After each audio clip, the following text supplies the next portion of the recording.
I'm Clara, a 40-year-old French teacher. Life was pretty standard, filled with books, classes, and the occasional coffee with friends.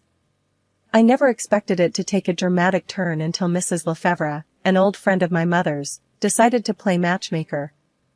One afternoon, while I was sipping tea at my mother's house, Mrs. Lefebvre dropped by. She was a lively woman in her 60s, always with a story to tell or a plan up her sleeve. "Clara, dear, I have the perfect man for you," she exclaimed as she settled into the armchair. I chuckled, a bit skeptical. "Really, Mrs. Lefebvre? And who might this perfect man be?" She leaned in, her eyes twinkling with excitement. "My son, David. He's a widower, a wonderful father to 2 teenagers. I think you two would hit it off." I hesitated, the idea of stepping into a ready-made family seemed daunting. "I don't know, Mrs. Lefebvre. Stepping into a family, it's a lot." She waved her hand dismissively. "Nonsense. You're a warm, loving person. And David is such a caring man. Plus, the kids are lovely, really." My mother, who had been listening quietly, joined in. "Clara, it wouldn't hurt to meet him.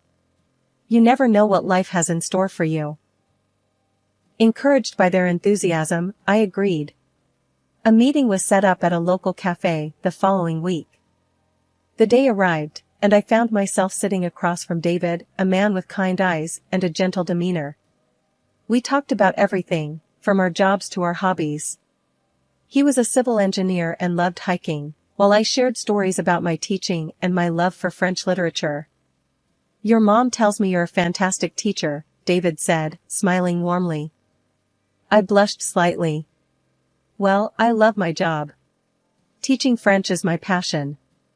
And your mom mentioned you're quite the hiker." He laughed. "Yeah, when I get the chance. But with Sophie and Max, my free time is usually spent on more family-oriented activities." The way he spoke about his children, Sophie and Max, was endearing. They were 14 and 12, stepping into the challenging teenage years. "We all have our hands full with teenagers, don't we?" I joked, thinking of my rowdy students. By the time we finished our coffees, I felt a connection with David, a sense of understanding and mutual respect. We agreed to meet again, and I found myself looking forward to it. After David and I got married, life settled into a comfortable routine that I cherished deeply. The addition of Sophie and Max, David's children, into my life was a source of joy, filling a gap I didn't know existed. I loved being a part of their lives, even though they never called me Mom.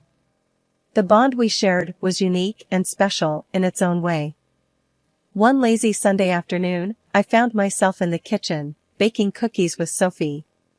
The air was filled with the sweet aroma of chocolate and vanilla. "Clara, do you think these cookies will turn out okay?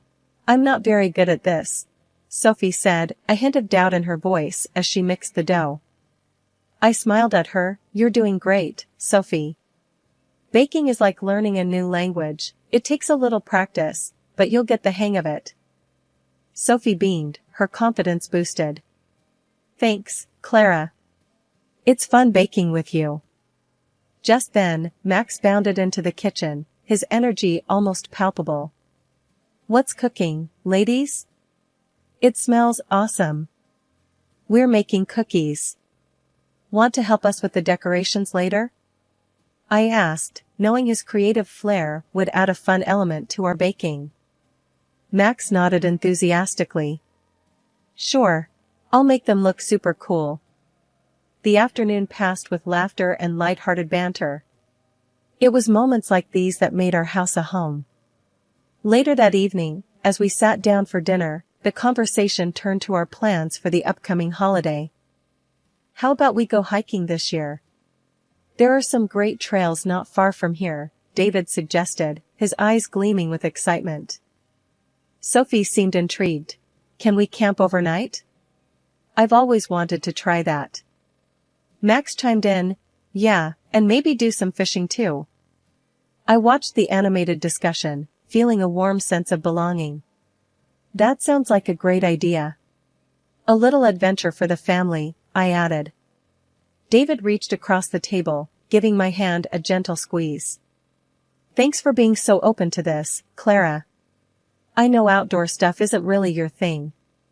I laughed. Well, I might not be the outdoorsy type, but I'm definitely up for new experiences. Especially with you all. The dinner continued with plans and ideas being tossed around, each of us contributing to the holiday itinerary. It was a simple meal, but the warmth and love that filled the room made it memorable. That night, as David and I cleaned up the kitchen, he turned to me, his expression soft. Clara, I just want to say, you've been amazing with the kids. They've really opened up to you. I leaned against the counter, a contented sigh escaping my lips. I love them, David. They're great kids, and I just want to be there for them, in whatever way they need. He wrapped his arms around me, pulling me close. In that embrace, I felt the strength of our family bond. It was a bond that had grown over shared experiences, mutual respect, and love. I went to bed that night feeling grateful and fulfilled. Shortly after our wedding, David's mother, Mrs. Lefevre, suffered a stroke that left her paralyzed. In the blink of an eye, our lives changed drastically. I took on the responsibility of caring for her, balancing this new role with my job as a French teacher and managing household chores. These were challenging times, but I found solace in providing comfort to someone who had welcomed me with open arms into their family. Years passed, and Mrs. Lefevre's health continued to decline. Then, one fateful morning, she passed away. The loss hit me harder than I expected. She had become like a second mother to me.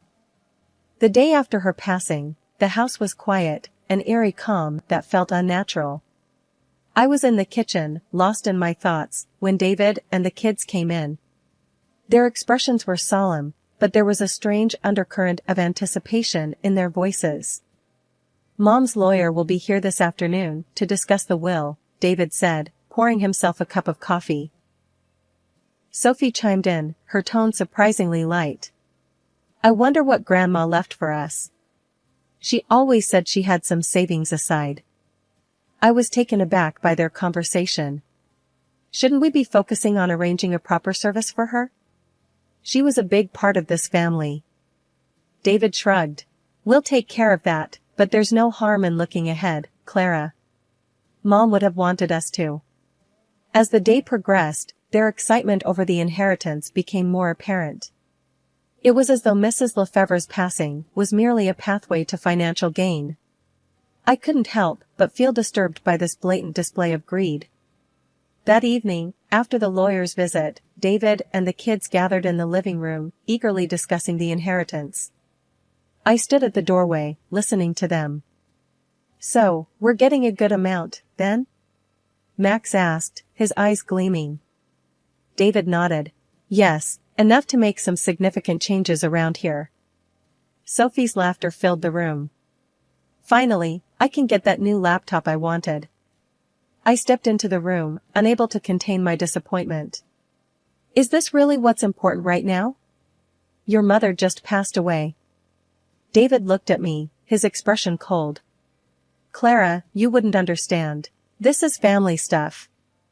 I felt a sting at his words. I cared for your mother for years, David. How can you say I wouldn't understand? He scoffed, turning away. Just because you looked after her doesn't mean you're entitled to anything. You did what any decent person would do. In the weeks that followed, David and the kids became increasingly distant and dismissive. Their attitude towards me changed from indifference to outright rudeness. David's remarks became more cutting, and the children, following his lead, treated me with a lack of respect that I had never experienced before. One evening, as I was setting the dinner table, David walked in, his face stern. Clara, you need to step up your game around here. The house has been a mess lately. I looked around, bewildered. The house was as tidy as it always was. I've been doing my best, David. I don't understand what's changed. He shrugged, his voice harsh. Just saying, you could do better. After all, it's not like you're contributing much else around here. I felt a lump form in my throat. The man I had married, the family I had embraced, were now treating me like an outsider, an unwelcome burden. The shift in my family's demeanor after Mrs. Lefebvre's passing wasn't gradual, but a sudden plunge into a cold, unfeeling world. David and the children's behavior towards me transformed overnight, from distant to openly hostile. Every day brought a new barrage of insults and nagging, and I was treated less like a family member and more like an unwelcome servant. One particularly harsh evening, as I was setting the table for dinner, David entered the kitchen, his face twisted in a sneer. "Clara, why is dinner not ready yet? You really can't do anything right, can you?" Stunned by his harsh tone, I replied, trying to keep my composure, "I'm doing the best I can, David. Dinner will be ready in a few minutes." He scoffed, looking around with disdain. "You know, I only tolerated you because you were useful, taking care of my mother and the kids. But now? You're just a burden." His words cut through me like a knife. I stood there, the plates in my hand feeling heavier than ever. Sophie walked in, her voice dripping with contempt. "Yeah, Clara, you should be grateful we even let you stay here. You're just a scary, old, and useless woman." Max, not to be outdone by his sister, chimed in mockingly, "Yeah, who would want you around? You're like a ghost haunting this house." Every word was a blow to my spirit. I had dedicated years of my life to this family, caring for them as my own, only to be reduced to this pitiful state. I served dinner in silence, their cruel laughter and jibes echoing around me. That night, as I lay in my bed, the day's events replayed in my mind. David's cruel declaration that I was nothing more than a now useless caretaker, Sophie's and Max's hurtful comments. It all hammered home the painful reality that the family I had loved and cared for saw me as nothing more than an expendable servant. The following days were no better. Every task I did was met with criticism and disdain. I was constantly reminded of my place in the household, a place that seemed to have no respect or kindness. One afternoon, as I was cleaning the living room, David walked in with a look of annoyance. "Clara, have you seen my blue tie? I can't seem to find it anywhere." "I washed and hung it in your closet yesterday, David," I responded, trying to keep my voice steady. "Well, it's not there now. Can't you do anything right? You're just taking up space in this house," he snapped, storming off. I finished my cleaning, each sweep of the broom feeling heavier with the burden of his words. The home I once cherished now felt like a prison, filled with contempt and scorn. Living in a constant state of belittlement and disrespect had taken its toll on me. Each day in David's house was a battle against his and the children's growing cruelty. I began to contemplate the painful decision of leaving, but my worsening leg pain and the lack of financial resources made me feel trapped. One chilly morning, as I limped around the kitchen, preparing breakfast, David stormed in, his face twisted in annoyance. "Clara, why is everything taking so long? You're moving like a snail." I tried to hide my pain. "My legs aren't what they used to be, David. I'm moving as fast as I can." He rolled his eyes. "Excuses, always excuses. You're just a burden, you know that?" The words stung, but I remained silent, focusing on setting the breakfast table. Sophie and Max entered the kitchen, their expressions mirroring their father's impatience. "Ugh, why do we always have to wait for Clara? She's useless," Sophie muttered, sitting down with a huff. Max didn't bother to hide his disdain. "Yeah, if she can't even make breakfast properly, what good is she?" I served them breakfast, each word from them like a dagger to my heart. As they ate, I sat down at the far end of the table, my appetite gone. After breakfast, I retreated to my room, the pain in my legs growing with each step. The lack of empathy and the constant insults from David and the kids were unbearable. I sat on the edge of my bed, the reality of my situation sinking in. I needed to leave, but I was scared and unsure of how to proceed.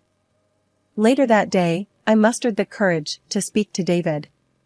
I found him in the living room, reading a newspaper. "David, can we talk?" I asked, my voice barely above a whisper. He glanced up, his expression one of irritation. "What is it now, Clara?" "I've been thinking, maybe it's best if I leave. I don't feel welcome here anymore," I said, my voice shaking. David looked at me, a smirk forming on his lips. "Leave? And go where? You have no money, no place to go. Your mother died without leaving you anything to inherit. You're stuck here, Clara, whether you like it or not." His words were a harsh reminder of my dire situation. I felt a sense of despair wash over me. He was right, I had nowhere to go. My job as a teacher had been my only source of income, and with my leg condition, I couldn't even do that anymore. I had to resign from school. It was a bitter, but the only right decision. The following days were a blur of household chores, nagging, and insults. David and the kids treated me with utter disregard, their words and actions reinforcing the painful truth that I was no longer a part of this family, but a mere inconvenience to them. As I struggled with my pain and loneliness, I began to secretly plan my escape. I started saving whatever little money I could, hiding it away for the day I could finally leave.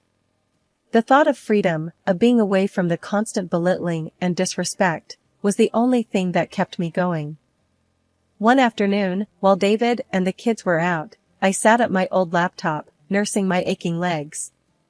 Browsing aimlessly, I discovered a website for online tutoring. A thought struck me: could I leverage my skills as a French teacher in a new, virtual setting? Hesitant, but driven by a newfound purpose, I set up a profile on the site. "Experienced French teacher available for online lessons," I typed, my heart racing with both nervousness and excitement. The next few days were a whirlwind. To my amazement, requests for lessons began to pour in. My afternoons, once filled with loneliness and despair, were now occupied with teaching French to eager students from around the world. One day, as I finished a lesson, Sophie walked in, her eyes narrowing at the sight of the laptop. "What are you doing?" she asked suspiciously. "I'm teaching French online." "It's something I'm good at," I replied, trying to keep the defensiveness out of my voice. She scoffed. "As if anyone would want to learn from you." I ignored her remark, feeling a sense of pride in my small, but significant accomplishment. As weeks turned into months, my reputation as an online French tutor grew. I started earning enough to entertain the idea of independence, of a life away from the constant degradation I faced at home. The days that followed saw me juggling my newfound career with the household chores. Despite the physical pain and the emotional drain of living in a hostile environment, I found solace and strength in my teaching. Each lesson I gave was a step closer to freedom, a reminder that I was capable, valuable, and deserving of respect. The tension in the house reached its zenith the evening David announced his promotion at work. That night at dinner, the air was thick with a sense of foreboding. David, Sophie, and Max were unusually chatty, their voices laced with a smug satisfaction that sent a chill down my spine. As I served dinner, trying to ignore the dull ache in my legs, David cleared his throat, ready to make his announcement. "I've got some news. I got a promotion at work. With it, I bought a new house. Bigger, better, and it suits our new status." Sophie clapped her hands in delight. "That's amazing, Dad. When do we move?" David's gaze shifted to me, cold and calculating. "We will be moving soon. But Clara won't be joining us." The room went silent. I looked up, my heart sinking. "What do you mean, David?" He smirked, his words cutting through the air like a knife. "You're not coming, Clara. You don't belong in that part of our lives. You were useful once, but not anymore." Sophie joined in, her voice dripping with disdain. "Yeah, Clara. You're just an old, limping woman. What use would you be in our new house?" Max laughed, adding insult to injury. You should be grateful we let you stay here this long. I stood there, the plates in my hands trembling. The pain of their words was sharper than any physical ache I had ever felt. David slid the divorce papers across the table to me. I think it's best we part ways. You can stay here until the house is sold. Numb, I picked up the papers. My hands were shaking as I signed them. There was no point in arguing or pleading. The people I had once called family had shown their true colors, and they were ugly and cruel. The next morning, I began to put my plan into action. While David and the kids were out, I packed my belongings. Each item I placed in the suitcase was a step towards my freedom. When David and the kids returned, they found me at the door, suitcase in hand. David's expression was one of surprise and confusion. "What are you doing, Clara?" he asked, his voice laced with a hint of concern. I straightened my back, facing them with a newfound strength. "I'm leaving, David. I will not stay here and be treated like a worthless burden." David scoffed. "Where will you go? You have nothing." I smiled, the first genuine smile in weeks. "I have more than you think. I have my dignity, my skills, and I have plans. You will not see me begging." In my rented apartment, a modest but serene space, I was rebuilding my life, one online French lesson at a time. The freedom and tranquility here were in stark contrast to the oppressive atmosphere I had escaped from. One evening, as I was reviewing lesson plans, my phone erupted with the frantic ringing of a call from David. His voice, laced with panic and anger, filled the room. "Clara, what the hell have you done? Sending those recordings to my boss? Do you have any idea what you've caused?" he bellowed, the sound of his fury resonating through the phone. I leaned back in my chair, a smirk playing on my lips. "Oh, you mean the recordings of all the lovely things you and the kids said to me?" Yes, I did send them. In the background, I could hear the unmistakable cries of Max and Sophie. "Tell her to fix this, Dad. She's ruined everything." David's voice cracked with desperation. "Clara, please. Because of those recordings, I'd been demoted. I can't afford the mortgage on the new house. You have to help us." The sounds of their pleading were music to my ears. "Help you? After the way you all treated me? You made your bed, David. Now lie in it." His voice rose to a near scream. "You can't do this to us. We're your family." I laughed, a deep, hearty sound that felt liberating. "Family? No, family doesn't treat each other the way you treated me. You and your kids were nothing but cruel and abusive. This is your karma, David." Sophie's voice cut through, shrill and pleading. "Clara, please. We didn't mean any of it. We'll change, I swear." Max joined in, his voice laced with fear. "Yeah, Clara, please. We're sorry. We need you." I stood up, pacing the room as I replied, "Sorry? Your words and actions broke me. But guess what? I picked up the pieces and put myself back together. Without you, I owe you nothing." David's voice was a mix of rage and helplessness. "You're going to let us lose everything?" I stopped pacing, standing tall and proud. "Yes, David, I am. You and the kids have made your bed, and now you get to sleep in it. Goodbye." I hung up the phone, a sense of satisfaction washing over me. I had stood up to them, not with malice, but with the strength they never thought I had. Over the following weeks, I heard from mutual friends that David and the kids were struggling. They couldn't pay the mortgage, and the bank had taken over the house. They were forced to move into a small rented apartment, and both Sophie and Max had to take up jobs to help make ends meet. As for me, my online tutoring was flourishing. I was saving money, not just for my day-to-day needs, but for a house of my own. A place where I could live in peace, away from the shadows of my past.